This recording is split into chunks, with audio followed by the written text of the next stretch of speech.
pachifoni chiri kubanya penya senge njuzu ya munyanza makambosi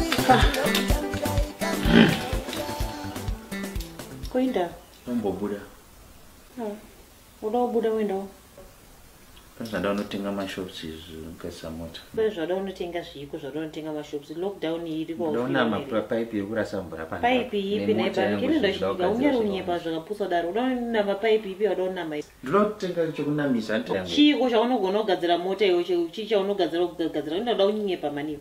Vanoti nyoporera zvirwere zvekutaura garai pasi garai mumbona kuti nyoporera zvirwere apa. Indawo usingakuda kutange wiza dzapano amara. Ngobuda ndi stretch here ndiri stretch iko yati yakura yese uda stretch icho uda stretch unoda unyepa iwe.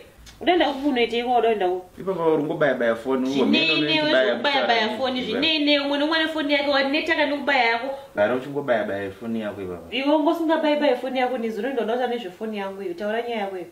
Ngai. Achitomboshamisa tinokwenda tese anti mota igadzore ne 4 masita inagadzora ne ine 1 seat. Kusvika matenga 1 door mota bana. Saka pano mochibura ngoshimusangane wani. Andikudzo ndikuenda kupi. Zvii zvoda unotenga zviko zvoda unotenga mupandiri makazara zvino. Zvese zviri pana pamafombazi zvese zvikafu chisi kuda unotengei. Ndakubuda. Totedzera zvako. Aiwa, zvine basa reko ndokubuda. Ayasiti wanika.